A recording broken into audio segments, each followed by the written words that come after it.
꿈 얘기처럼 재밌는 게 없어요. 왜 재밌나 봤더니 밑도 끝도 없고 황당하니까 뭐 재밌어요. 꿈에서 뭐 못할 볼 게 없잖아요. 뭐 왕도 될 수 있고 뭐 여자가 될 수도 있고 다 될 수 있어요. 그러니까 뭐 꿈처럼 재밌는 얘기가 없다 이렇게 생각하는데, 저도 꿈을 꾸는데 많이 꾸진 않아요. 가끔 꿈을 꾸는데 뭐 꿈꿔도 생각나는 건 별로 없어요. 근데 제가 몇 해 전에 꿈 하나 꿨는데 그건 뭐 잊을 수가 없어요. 주님이 오신 거예요, 꿈에. 그러니까 뭐 잊혀지지가 않더라고요. 꿈에 주님이 오셨어요. 주님이 오시는데 아니 갑자기 그냥 일상적으로 생활하고 있는데 하늘이 막 흔들려요. 하늘이 막 흔들리더니 너무 갑자기 더 심하게 막 흔들리는 거예요.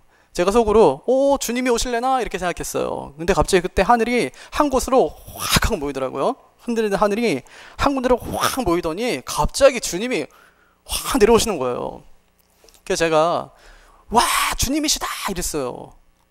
소리 지르면서 제가 속으로 내가 믿음이 좀 있네 이렇게 생각했었는데, 와 주님이시다 이랬더니 옆에 있는 사람이 야 저거 주님 아니야 그러더라고요. 저거 주님 아니야 이러더라고요. 그렇게 그러면서 이제 제가 꿈을 깼어요. 그러면서 제가 그 꿈을 꾸고 난 다음에 마음이 좀 약간 찜찜한 게, 주님이 분명 오시는 게 맞거든요. 주님만 오시는 게 아니라 그때 사람들 다 봤어요. 다 보고 주님만 오시는 게 아니라 천군 천사도 함께 오고 진짜 수많은 성도들도 주님과 함께 그렇게 막 이렇게 오는 것 같은 그 모습을 다 봐놓고도 제가 주님이시다 그랬더니 야 저거 주님 아니야 그러더라고요. 그러니까 복음을 듣고 예수님이 오시는데도 불구하고 예수님을 부인하는 사람들이 있겠구나 하는 생각이 들더라고요. 그러니까 예수님을 직접 눈앞에서 봐도 그분이 예수님인 줄 모르는 사람들이 예수님 당시에 있었던 것처럼, 주님께서 지금 오시는 그 장면을 보면서도 주님을 믿지 못할 사람들이 세상에는 정말 많이 있겠구나. 이 복음에 대한 부담감이 제 가슴을 콱 하고 때리더라고요. 저희 집사람이 올해 초에 저한테 뭐라고 하냐 카톡을 보냈어요. 여보 제가 어제 꿈을 꾸었다고. 그러면서 이제 보냈어요. 여자들 뭐 꿈 많이 꾸지 않습니까? 근데 꿈에 뭐라고 하냐면 저한테 이제 보내주면서, 꿈에 이 꿈은 네 남편에 관한 것이다. 뭐 꿈에 무슨 얘기는 못 듣겠어요, 그죠? 이 꿈은 네 남편에 관한 것이다. 그렇게 이제 시작했어요 이게. 그러면서 하늘에서 우박 같은 게 막 땅으로 막 쏟아지는데, 막 빗물 같기도 하고 소나기 같기도 하고 우박 같은 것이 막 쏟아지는데, 갑자기 쏟아지는 그 장면이 클로즈업 되더래요. 쫙 크게 막 이렇게 비춰지더래요. 와, 보여지는데 십자가예요. 십자가가 땅에 막 꽂히는 게 보여지더래요. 그러고 슉 빠졌대요. 그랬더니 이 거대한 십자가들이 온 세상에 가득한 것이 하나 보였대요. 그리고 장면이 하나 바뀌어가지고 하늘에서 마치 미끄럼틀 같은데 이렇게 된 데서 물줄기 같은 게 확 하고 쏟아져 나오는데, 그게 땅에 온 지면에 확 하고 퍼지더래요. 이 보라색 물줄기인데 팍 하고 퍼지더니 땅에 전부 그것이 박히더래요. 보라색이 전부. 그러면서 또 그 자리에서 박힌 곳에서 이 덩쿨 같은 것이 막 일어나더래요. 그래서 땅에 박힌 그것들이 전부 덩쿨에 갖다 붙이는데 큰 포도송이래요. 전부 붙었다는 거예요. 그 자리에. 그러면서 저한테 이제 꿈을 꿨다고 그렇게 보내왔어요. 그럼 저한테 한번 해석해봐라 뭐 이런 얘기겠죠, 그죠? 뭘 그걸 또 해석합니까, 제가? 복음 열심히 전해라 뭐 그런 거 아니겠어요? 뭐 우리 하나님께서 우리에게, 예수님께서 마지막으로 주신 땅끝까지 가서 복음 전해라 뭐 그런 거 아니겠어요? 예. 우리는 꿈을 꾸고 나면 이 잔상이 남아요. 잔상이 남고 어떤 꿈은 마음에 좀 간직이 되는 꿈이 있잖아요. 그런 꿈들이 있잖아요. 특히 엄마들은 이 아기를 갖기 전에 태몽이라는 걸 꾸더라고요. 태몽 얘기 들어보면 진짜 재밌어요. 그렇죠? 우리 교회 어떤 목사님도 태몽을 갖다 기가 막히게 꾸었더라고요. 엄마가 강대상에 호랑이 한 마리가 앉아있는 꿈이에요. 누군지 아시겠죠, 그죠? 요즘 이상해요. 뭐 공경할 경에 무슨 호랑이 호라고 이렇게. 그래서 우리 놀리죠. 뭐 호랑이 공경하라는 얘기냐 이러면서. 네. 태몽 아닙니까 그게. 그래서 어머니가 이놈 아주 크게 되겠구나, 나 좀 목사 시켜야지 했는지 모르겠지만 아무튼 그렇게 어머니도 지금 막 기대하고 계신 것 같은데, 꿈을 꾸게 되면 사람이 마음에 이거 좀 해석하고 싶고 막 이런 마음이 들잖아요. 근데 오늘 본문이 꿈에 관한 내용이에요. 꿈에 관한 이야기예요. 바벨론의 느부갓네살 왕의 꿈을 꾸었습니다. 꿈을 꾸었는데 어떤 꿈은 정말 이 꿈을 다 꾸고 난 다음에 저녁에 새벽에 깼는데 잠이 안 오는 그런 꿈 있잖아요. 그냥 막 번민이 너무 돼가지고 더 이상 막 잠이 안 오고 마음이 막 이게 싱숭생숭하고 이상한 그런 꿈을 지금 꾸게 된 거예요. 너무 이상했어요. 그래서 이 꿈의 내용을 좀 알아야 되겠다고 생각한 것이죠. 근데 느부갓네살 왕은 기육하고 사람을 키우는 왕이었어요. 굉장히 중요하게 생각했어요. 그래서 왜 1장에도 보면은 유대에서 이 귀족의 또 왕족의 그런 자제들을 다 똑똑한 놈들 데려다가 바벨론에 그 교육을 시키잖아요. 그래서 3년 동안은 왕 앞에 세우지도 않고 거기서 왕이 주는 음식과 왕이 뭐 가르치는 왕의 교육을 받게 해요. 그럴 정도로 교육에 굉장히 그 열의가 있었던 그런 왕이었던 것 같아요. 그러니까 자기가 여태까지 키웠던 모든 그 지혜자들을 전부 부릅니다. 그래서 뭐라고 하냐면 내가 어저께 꿈을 꾸었는데 너무너무 신기한 꿈을 꾸었다. 무슨 얘기인지 내가 내용인지 하나도 모르겠는데 그 꿈의 내용을 한번 이야기해보고 해몽을 해봐라. 그렇게 얘기해요. 또 황당하죠, 그죠? 저처럼 이렇게 꿈을 얘기해 준 다음에 그 다음에 이 꿈의 해석이 어떻게 될 것 같습니까? 이렇게 물어보면 할 말이 있는데 적어도 돌아가면서 한마디씩 할 수 있겠는데 뭐라고 하냐면 내가 어제 밤에 꿈 꿨거든. 근데 그 꿈을 한번 맞춰보고 그게 1번이에요. 2번 해석해. 그런 거예요. 그러니까 마치 이런 거죠. 제가 아파요. 병원에 갔어요. 의사한테 뭐라 그래요? 제가 어디 아픈지 알아맞혀보세요. 그리고 어떻게 고치면 되는지 그것도 말씀해 주세요. 그럼 어떻게 될까요? 쫓겨나겠죠. 이런 놈이 다 있어 이러면서 나가라 그러겠죠. 그죠? 그래서 의사가 병원에 가면 저희에게 제일 처음 묻는 게 뭡니까? 어디 아파서 오셨어요? 하고 묻죠. 그죠? 그럼 네가 맞춰야지. 네가 의사인데 이렇게 해요? 그렇게 하지 않는단 말이에요. 근데 왕이 지금 그런 욕을 하고 있는 거예요. 그랬더니 좀 지혜자들 생각할 때도 이건 좀 아니지 않나 이런 생각이 든 것이죠. 그래서 아니 임금님 좀 말씀해 주세요. 말씀해 주시면 저희가 그 꿈을 해석해 낼 테니까 꿈의 내용만 좀 알려주세요. 왕이 화가 났어요. 아니 그건 누구나 할 수 있는 거고 누구나 할 수 있는 그런 거 말고 어젯밤에 내가 꿈을 꿨는데 그 꿈의 내용을 맞추고 그걸 해석해. 그렇게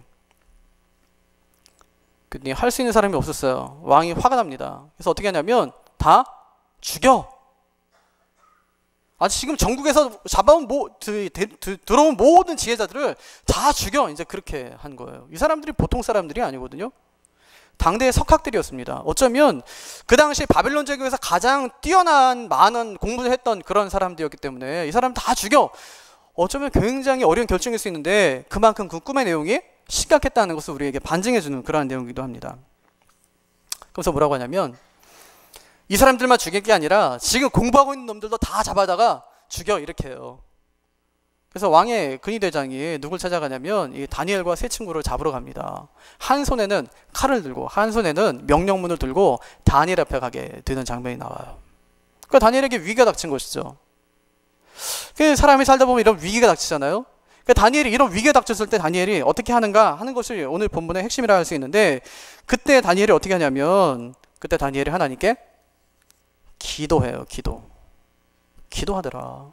위기가 닥쳤을 때 다니엘은 하나님께 무릎 꿇더라. 기도하더라 하는 것입니다.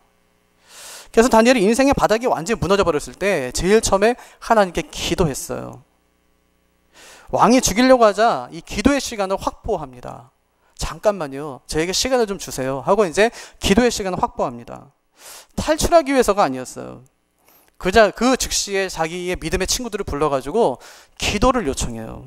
17절에서 18절을 보니까 이에 다니엘이 자기 집으로 돌아가서 그 친구 하나냐와 미사엘과 아사랴에게 그 일을 알리고 하늘에 계신 하나님이 이 은밀한 일에 대하여 불쌍히 여기사 다니엘과 친구들이 바벨론의 다른 지혜자들과 함께 죽임을 당하지 않게 하시기를 그들로 하여금 구하게 하니라. 그렇게 말씀했어요. 그러니까 위기가 닥쳤을 때 제일 처음에 한 것이 뭐냐면 기도의 짝을 찾더라 하는 거예요. 기도의 짝.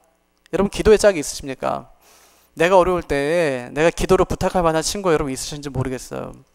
아니 내가 기도 부탁하면 다른 사람에게 막 소문내는 그런 사람 말고 내가 기도 부탁하면 그 기도를 받아서 조용히 정말 그 기도를 집중적으로 해줄 수 있는 그런 친구가 우리에게 있는가 하는 말이에요.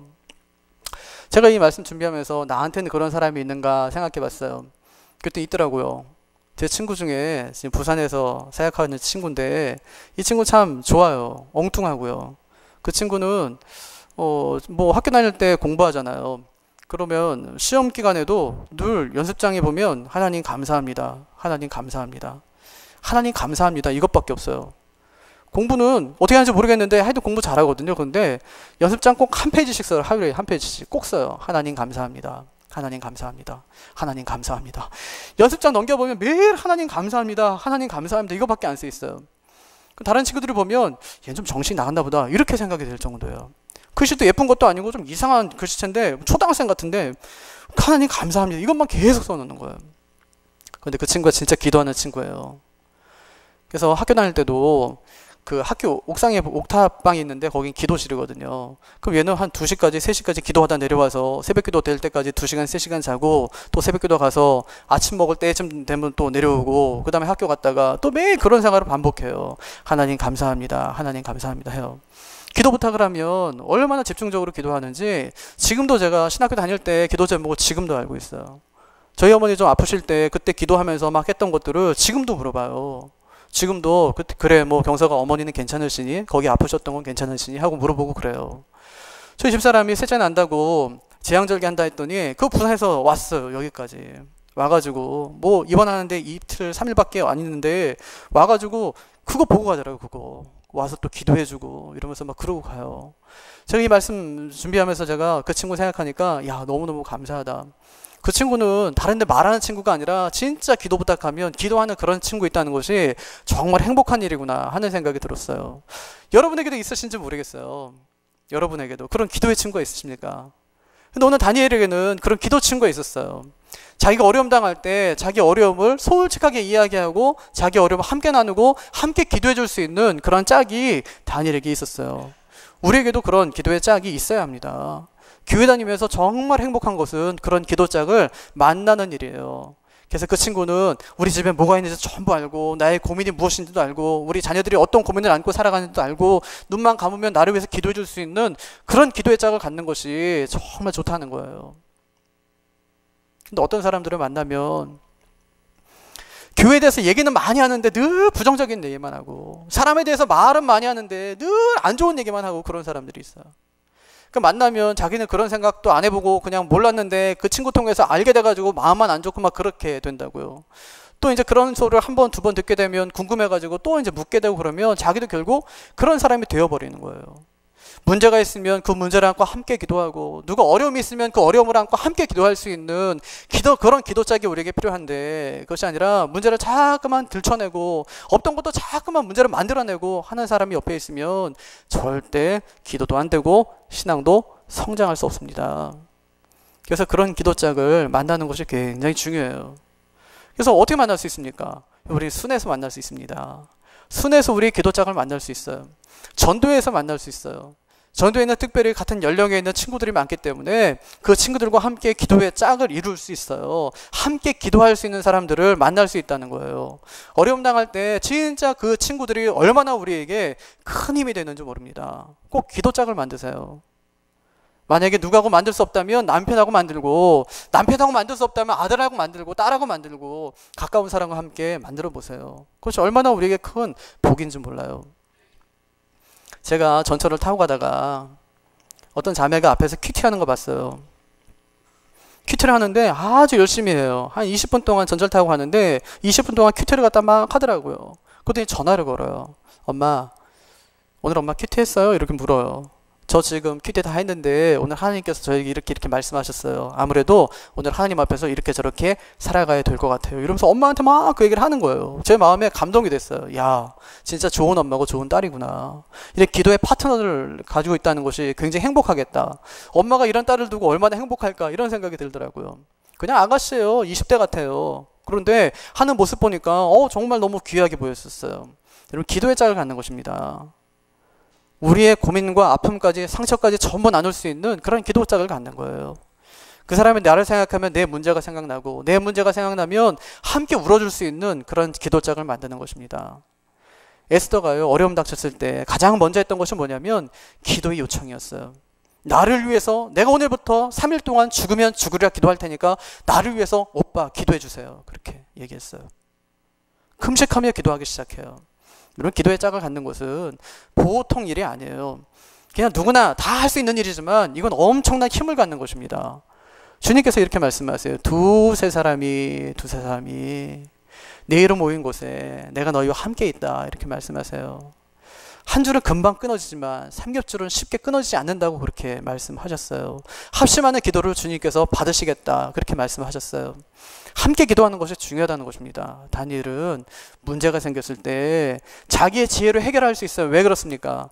다른 지혜자들보다 다니엘은 10배나 더 총명하였다고, 지혜가 있었다고 말씀했기 때문에 문제가 생겼을 때 얼마든지 그 문제를 자기의 지혜로 해결할 수 있었어요. 그런데 다니엘은 그 문제를 자기의 지혜로 해결하지 아니하고 제일 먼저 하나님께 무릎으로 나왔다는 것이 오늘 본문이 우리에게 전해주고 있는 그런 메시지입니다.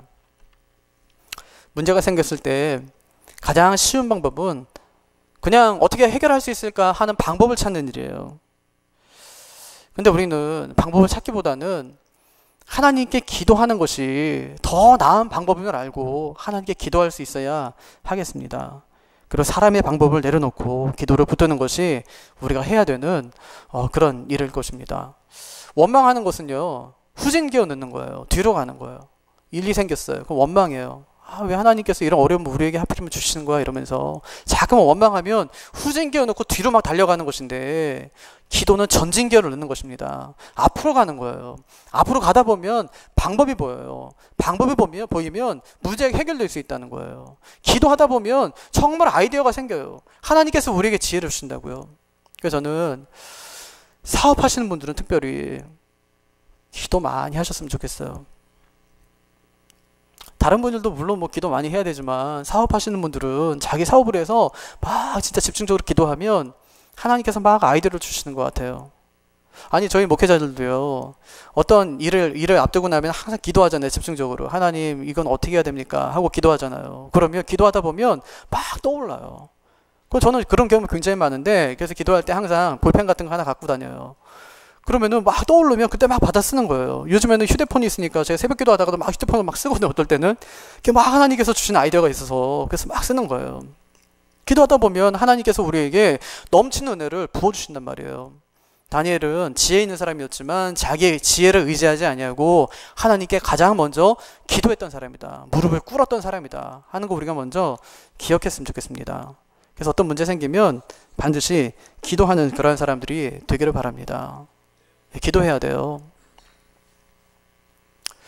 오늘 본문에 보니까 참 재밌는 장면 중에 하나가 13절에 보면, 왕이 명령이 내림에 지혜자들은 죽게 되었고 다니엘과 그의 친구들도 죽이려고 찾았더라, 이제 그렇게 말씀했거든요. 그러니까 어쩌면은 왕은요, 다니엘을 갖다가 죽이려고 찾았어요. 근데 하나님께서는 죽이려고 그들을 찾게 하신 것이 아니라 그들을 왕 앞에 세우기 위해서 하나님께서 그들을 찾게 하셨다고 우리는 본문을 이해할 수 있어요. 다시 말하면 요셉이 억울한 누명을 쓰고 감옥에 갇힌 것이 아니라 하나님께서 그 왕을 바로로 만나게 하기 위해서 잠깐 감옥에 대기시켜 놓으신 것이에요. 이게 뭡니까? 이게 하나님의 섭리라는 거예요. 그러니까 인생은 끝까지 살아보면 하나님의 섭리가 보여요.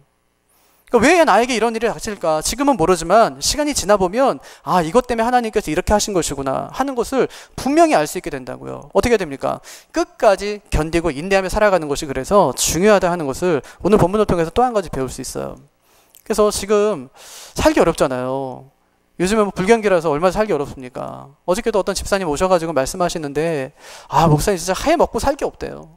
자기만 그런 게 아니라 자기가 다른 자기하고 이제 같이 일하는 사람들, 그 공장에도 가보고 사업장에도 가서 만나보면 전부 일거리가 없다는 거예요. 불경기도 이런 불경기가 없다고, 뭐 해먹고 살아야 될지 모르겠다고 하면서 그냥 막 웃으세요.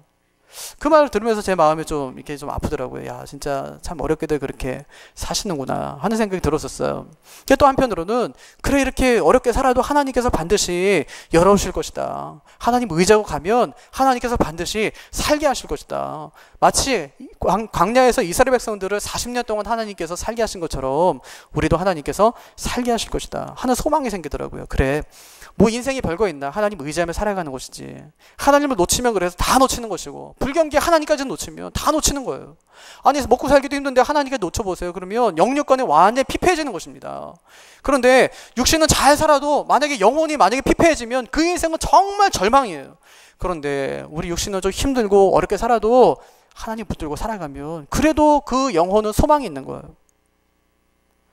그래서 이 불경계도 하나님 붙들고 그렇게 이겨내며 승리하며 사시는 우리 성도님들 다 되시기를 바랍니다. 그게 우리의 소망이에요. 인생에는 항상 위기가 있어요. 근데 우리가 잊지 말아야 될 것이 있어요. 위기는 우리에게 기도를 요청한다는 거예요. 위기가 닥칠수록 우리는 더욱더 기도해야 된다는 사실입니다. 어렵다고 기도를 포기하는 것이 아니라 어렵기 때문에 더욱더 기도하는 사람이 되어야 한다는 것입니다. 원망하면 자꾸 뒤로 가게 돼 있어요. 기도하면 자꾸만 앞으로 나가게 돼 있습니다. 기도는 생명이고 성령께서 우리와 함께 하시기 때문에 성령이 함께하면 그것이 에너지가 되고 동력이 되어서 우리로 하여금 살게 하시는 거예요. 근데 기도하지 않고 멈추고 있으면 문제를 해결할 수 있는 길이 전혀 보이지 않을 거예요. 하나님께서 우리에게 기도할 수 있는 특권을 주셨어요. 어려움이 있으면 한번 작정하고 한번 기도해 보세요. 하나님, 요즘에 이런 문제 때문에 진짜 어려운데 어떻게 해야 될지 모르겠어요 하고 한번 작정하면서 한번 기도해 보세요. 또 어려우면 저절로 기도하게 돼 있어요. 내가 왜 기도 안 할까 생각해 보면 남편이 돈 잘 버니까 그래요. 우리 자식이 그냥 문제없이 잘 커주니까 그냥 뭐 기도하지 않는 것 같아요. 가정에 작은 문제가 생기고 또 내 건강에 조금만 이상이 생기면 우린 저절로 기도하게 돼 있어요. 잠이 안 오는데요? 잠이 오면 무슨 생각하겠어요? 자금 후회하고 원망하고 그렇게 살겠습니까? 낙심하며 살아요? 아니요. 믿음의 사람은 기도하게 돼 있어요. 하나님께서 나에게 기도하라고 하시나 보다 하고 생각하게 돼 있다는 것입니다. 다니엘은 위기가 닥치자 무릎을 꿇었어요. 그래서 만약에 여러분 중에 위기 가운데 놓인 그런 가정이나 또 사업장이나 또 개인이 있다면 이번 기회가 여러분의 기도의 문이 열리는 그러한 시간들이 되시기를 바랍니다. 기도해야 사는 거예요. 또 이런 위기가 닥쳤을 때 다니엘이 보인 영적인 두 번째 반응은 뭐냐면 찬양했다는 거예요. 하나님을 찬양했다. 19절 보세요. 이에 이 은밀한 것이 밤의 환상으로 다니엘에게 나타나 보임에 다니엘이 하늘에 계신 하나님을 찬송하니라. 그렇게 말씀했어요. 여러분, 다니엘은 위기 앞에서 하나님을 찬송합니다. 뭐 그거 할 수 있잖아요. 그죠? 오늘 본문에 보니까 뭐라고 해요? 하나님이 꿈의 모든 내용을 다 알려주셨으니까 다니엘이 찬양했죠. 그건 누구나 할 수 있는 거 아니에요? 하고 이야기할 수 있지만 근데 그 꿈의 내용을 알게 된다면 절대 그렇게 얘기할 수가 없어요. 여러분, 다니엘은 왕 앞에 섰습니다. 왕 앞에 서서 왕이 이렇게 물었어요.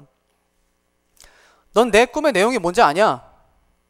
그 내용만이 아니라 그 꿈까지 해석해 보아라. 그렇게 얘기했어요. 그 다니엘은 뭐라고 하냐면 내가 왕의 꿈을 알 수 있는 거는 내 능력이나 내 지혜 때문에 알 수 있는 것이 아닙니다. 그건 전적으로 하나님께서 저에게 알려주셨기 때문에 왕이 지금 마음에 담고 있는 그 꿈의 내용을 내가 왕에게 이야기할 수 있고 그 꿈의 내용이 어떤 것인지를 해석하는 것도 하나님께서 알려주셨기 때문에 내가 왕에게 이야기할 수 있습니다. 그렇게 이제 이야기하거든요.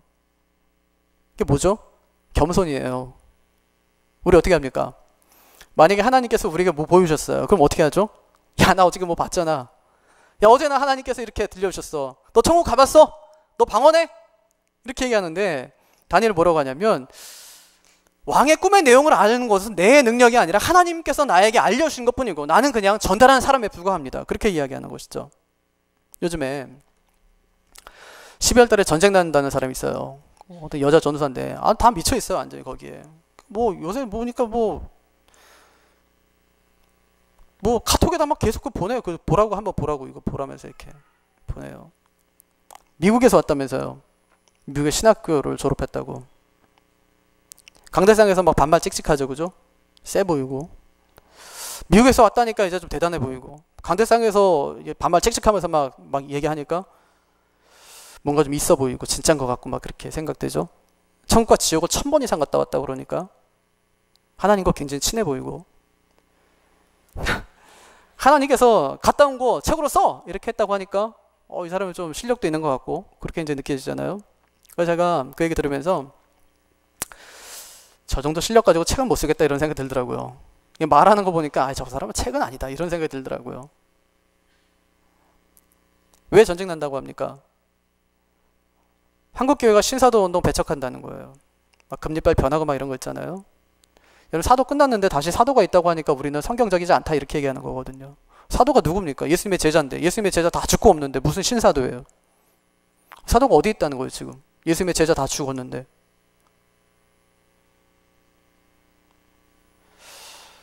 한국교회가 신사도 운동에 반대하니까 하나님이 벌을 주셔가지고 전쟁 난다는 거예요. 쫄았어요. 지금 다 전쟁 날까봐 막 겁나가지고 막 그래요. 막 이상한 얘기 계속 해대니까 막 겁이 나는 거예요. 근데 그런 일은 지금까지 계속 있어 왔어요. 그렇잖아요. 여러분 1992년 10월 28일 다미선교회 기억하시죠? 생방송 중계했던 거 아시죠? 제가 1992년도에 그때 그 현장에 있던 목사님 알고 있어요. 그 목사님 나중에 솔직히 얘기하시더라고요. 제가 1996년도에 사역했던 교회 담임 목사님이었어요. 제가 갔다 왔대요. 왜 간지 아세요? 혹시 휴가가 일어나면 자기도 거기 끼어서 올라가려고 자기 갔다 왔다는 거예요. 한참 웃었어요. 그래서 있어 왔어요. 이미 그런 일들이 엄청나게 있어 왔어요. 그런데 그때마다 연장됐다, 연기됐다, 주님이 오시는 것이 연기됐다, 이런 식으로 이제 뒷마무리하고 수습하고 이러잖아요. 또 분명히 12월 며칠 날 안 오면 그 사람 또 다니면서 그럴 거예요. 하나님께서 취소했다고. 누구 때문에? 자기 때문에. 내가 하나님께 뭐 매달렸다고 막 그럴 거야 아마. 그럼 안 된다면서 용서해달라고 자기가 대표해서 막 기도했다면서. 그럼 또 할렐루야 하면 또 아멘 하겠죠. 그죠? 그 정도예요. 우리 수준이. 미혹되는 것입니다. 그래서 절대 미혹되면 안 돼요. 여러분 성경 이 하나님 말씀보다 간증이 절대 앞설 수가 없어요. 누가 무슨 얘기를 해도 천국과 지옥 1000번 아니라 뭐 10,000번, 100,000번 갔다 왔다 해도 성경에 전해진 것만으로도 충분하다고 우리 믿을 수 있어야 돼요. 아니 바울도 갔다 왔는데 얘기 안 하는데 바울보다 더 대단한 여자는 아니잖아요. 그걸 왜 하나님께 책으로 쓰게 하세요? 왜? 책에 이미 나와 있는데. 완전하게 다 나와 있는데 왜 더 필요해요 그것이? 그걸 전하는 것이 무슨 의미가 있어요? 여러분 천국에 대해 아는 것보다 가는 게 중요한데 왜 자꾸만 알리려고 그래요 그거를? 가게 해야 되는데. 가게 하는 방법은 다른 것이 아니에요. 어떤 사람은 베리칩 받으면은 뭐 절대 갈 수 없다고 하는데 베리칩이 우리에게 구원을 주는 통로가 아니라니까요. 무엇입니까? 예수 믿으면 가는 거예요. 믿으면 가는 그곳에 자꾸만 사탄이 이상한 걸 더 붙이는 거예요. 이거 하면 안 돼, 저거 하면 안 돼. 그럼 못 가는 거야. 계속 그렇게 하는 것이죠. 근데 주님께서는 한 번도 그렇게 말씀하신 적이 없어요. 믿으면 가는 거예요. 예수 그리스도 안에 있으면 가는 거예요. 복음이 굉장히 단순하고 명쾌하고 분명한데 자꾸만 헷갈리게 하는 것입니다. 그래서 우리는 다른 사람 얘기에 귀 기울이지 말고 진짜 이 복음에, 이 말씀에 집중할 수 있는 여러분 되시기를 바랍니다. 꿈 꿨어요. 꿈이 보통 꿈이 아니에요. 커다란 신상이 있었는데 이 머리는 금으로 되어 있고 두 팔과 이 가슴은 은으로 되어 있고 그다음에 배와 넓적다리는 노수로 되어 있고 종아리는 쇠로 되어 있고 이 발은 쇠와 진흙이 섞여 있어요. 그런 거대한 큰 신상이 하나가 서 있었어요. 그런데 사람이 손으로 다듬지 아니한 돌이 하늘로부터 날아와서 이 거대한 신상을 뽀개버렸어요. 부셔버렸어요. 완전히 가루가 되어버렸어요. 근데 큰 바람이 와서 그 가루를 다 제쳐 날려버렸어요. 그리고 하늘로부터 그 날아온 그 돌이 땅에 박혔는데 그 돌은 영원히 계속 서 있는 거예요. 그 꿈을 꿨어요. 너무 이상하잖아요. 해석할 방법이 없잖아요. 근데 뭐라고 하냐면 하나님께서 오늘 그 꿈을 내게 해석하게 하시는데 그 커다란 금신상은 느부갓네살 왕 당신의 제국입니다. 그랬어요. 당신의 제국입니다. 당신의 제국은 지금 황금 시대를 맞이하고 있습니다. 금처럼 지금 빛나고 있습니다. 굉장히 강력합니다. 하지만 당신의 나라는 영원히 계속되지 않을 것입니다. 나중에 두 나라가 와서 당신의 나라를 완전히 파괴해버릴 것입니다. 그것이 메대와 바사 제국이에요. 은혜 제국이죠. 금보다 화려하진 않지만 굉장히 강력한 나라가 오게 될 것이다. 이제 그렇게 예언해요. 그리고 이 나라도 이게 완전하지 않아서 영원하지 않을 것이다. 그 다음에 그리스 제국이 그 나라를 무찌르고 다시 제국을 형성하게 될 것이다. 그게 노세 나라예요. 그리고 이 나라도 완전하지 않아서 그 다음에 일어난 그 나라가 쇠의 나라. 그것이 바로 로마 제국이에요. 그 쇠의 나라. 그래서 진흙과 같이 발처럼 여러 가지로 여러 나라로 굉장히 이렇게 힘이 있게 많이 뻗어가는 것처럼 보이지만 나중에는 분열되고 나중에 없어져 버릴 것이다. 그렇게. 그리고 그 나라, 이 완전한 제국을 큰 돌이 와서 부서뜨리고 완전히 바람에 확 날려버릴 때가 있는데, 그리고 이 큰 돌이 자리하고 있을 때가 있는데 그것이 바로 그리스도의 나라다. 그 나라만이 영원하다. 그런 뜻이거든요. 그러니까 아니 이 얘기를 왕에게 해야 돼요. 이 왕이 누구냐면 왕은 최고 권력자일 뿐 아니라 신이에요.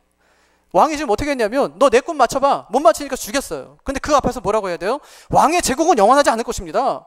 그 얘기를 해야 되는 거예요. 근데 어떻게 찬양하냐고요. 다니엘은 근데 그것을 알았음에도 불구하고 하나님께 찬양해요. 어떤 위기의 상황 가운데서도 다니엘이 붙들고 있었던 것 두 가지, 기도하고 찬양했던 거예요. 찬양하는 것은 하나님을 인정하는 것입니다. 하나님을 완전히 자신의 왕으로 온 세상의 구주로 인정하는 것이에요. 다니엘이 그것을 하는 것입니다.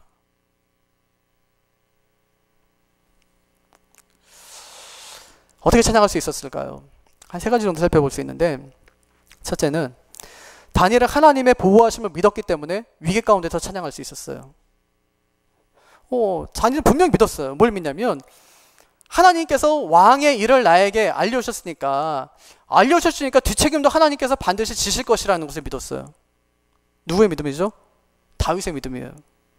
하나님께서 사자와 곰의 발톱으로부터 나를 지켜주셨으니까 하나님 모독하는 저 이방인, 저 블레셋 사람의 손에서부터 나를 지켜주실 것이다 하는 것을 믿었던 것이죠.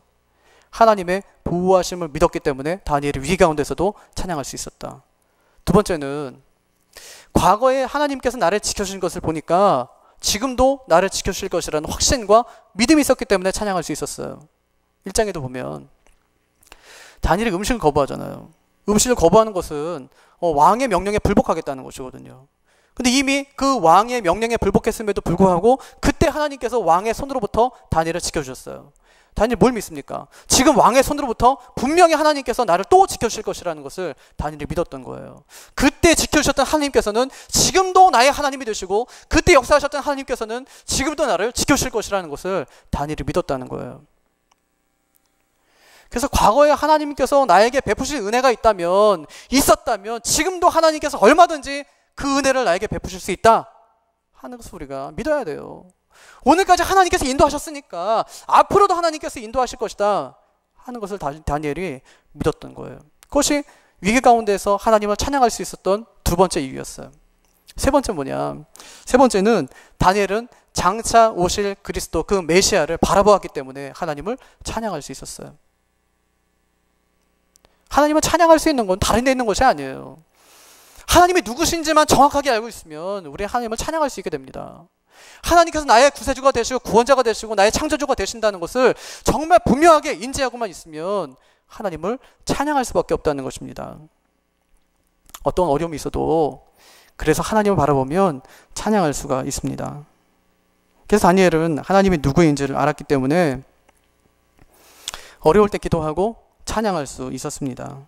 다니엘의 찬양은 사실은 이렇게 어려울 때 가장 풍성했어요.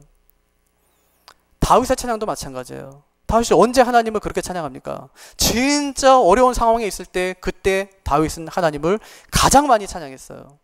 그럼 우리는 언제 하나님을 찬양할 수 있습니까? 인생에서 가장 어려울 때 그때 하나님을 정말 진지하고 정확하게 하나님을 찬양할 수 있다는 거예요. 어려운 시기를 지나갈 때 그때 우리는 하나님을 더 찬양할 수 있게 된다는 것입니다. 그래서 우리는 하나님이 누구신지에 대한 고백만 분명하면 하나님을 찬양할 수 있다 하는 것을 우리 가슴에 꼭 새겨야 되겠습니다. 제가 사택 3층에 살거든요. 애들이 꼭 3살만 되면 혼자 걷겠다고 그래요. 또 꼭 계단을 걸어 올라가려고 그래요. 계단, 그거 위험하잖아요. 그럼 저희 꼭 안으려고 그러고 막 발버둥 쳐요. 내려달라고 자꾸만 발버둥을 쳐요. 내려져서 손을 잡으려고 그러면 손도 안 잡으려고 그래요. 자기 혼자 가겠다는 거죠. 계단 난간 붙잡고 자꾸만 가려고 그래요. 그래서 손도 안 잡으려고 그러고 안 와도 싫다고 그러니까 그냥 냅둡니다. 그럼 멀리서 냅둘까요? 남이면 그렇게 하겠죠. 그죠? 잘해봐라 이 자식아 이러면서. 남이 아니니까 그렇게 할 수가 없어요. 넘어지면 큰일 나니까. 뒤로 넘어지면 어떻게 됩니까? 안 되니까 뒤에서 잡아요. 뒤에서 이렇게 잡고 가요. 이렇게. 한 칸씩 올라갈 때마다 계속 이렇게 잡고 가죠. 잡으면 또 싫어하니까 모자라도 이렇게 잡아요. 모자라도 이렇게. 넘어질까봐 그 모자를 잡고 가거든요. 그러니까 한참 동안 올라가야지 3층 올라가는 거예요. 계단에서 떠들면 떠들지 말라고 그래야 되고 소리 지르면 소리 지르지 말라고 그래야 되고 이러면서 3층까지 올라가는데 굉장히 인내해야 돼요. 그 시간에. 다 올라가고 나면 말은 잘 못하니까 절 보고 씩 웃어요. 봤죠? 내가 다 올라왔잖아. 이런 표정이에요. 그럼 저는 속으로 그래요. 이 자식아, 내가 없었으면 너는 벌써 다쳤을 거야. 내가 만약에 네 등 뒤에다가 손대지 않았으면 넌 다쳐도 10번은 더 다쳤을 거야. 너가 올라갈 수 있다고? 천만의 말씀이야. 아빠 때문에 네가 올라간 거지 네 힘으로 올라간 게 아니야. 그러다가 제가 제 등 뒤에 하나님의 손이 있구나 하는 생각을 하게 됐어요. 아, 내가 사는 게 아니구나. 내가 계단을 오르는 것이 아니었구나. 내가 뭘 한다고 내가 한 것이 아니었구나. 이게 다 하나님이 하신 거구나. 내가 그냥 힘들게 올라가고 그랬던 것 같은데 그게 아니라 하나님께서 그냥 내가 올라갈 때 뒤에서 등에 손을 다 대고 계셨던 거구나 하는 생각이 들었어요. 아, 이게 하나님이 하시는 거구나. 여러분, 내가 하는 게 아니더라고요. 인생이 내 마음대로 내가 사는 게 아니더라고요. 내 뒤에 하나님이 계시더라고요. 보이지 않는 손으로 하나님께서 계속 내 등 뒤에서 넘어질까봐, 다칠까봐 계속 대고 계시더라고요. 내가 모르고 사는 것 뿐이지. 하나님께서 그렇게 우리를 인도해 가시는구나. 그걸 아는 순간에 어떻게 하나님을 찬양하지 않을 수 있겠어요? 어떻게 하나님께 감사하지 않을 수 있겠어요? 하나님께서 오늘까지 나에게 하신 것이 아무것도 없다고 그렇게 불평하며 원망하며 살았는데 왜 난 이렇게 어렵게 사는 거야 했는데 나중에 알고 보니까 하나님께서 내 등 뒤에서 손을 대시면서 나를 그렇게 올라가게 하신 건데 아, 내가 그렇게 살았구나. 여러분, 지금 우리 등 뒤에 손이 있어요. 내가 사는 게 아니에요.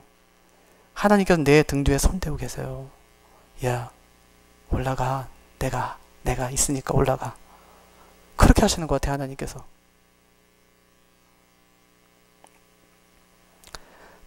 다니엘은 위기가 닥쳤을 때 하나님 앞에서 두 가지 붙잡았어요. 하나는 기도의 짝을 찾고 함께 기도했던 거예요. 또 하나는 하나님께 찬양했던 거예요. 어떤 어려움이 와도 정말 두 가지 붙들고 가세요. 하나님께 기도하며 가고 하나님을 찬양하며 가고 하나님께서 보이지 않는 손으로 우리 뒤에서 우리를 격려하고 지지하면서 그렇게 함께 하실 거예요. 그 하나님 붙들고 승리하며 살아가는 저와 우리 성도님들 다 되시기를 바랍니다.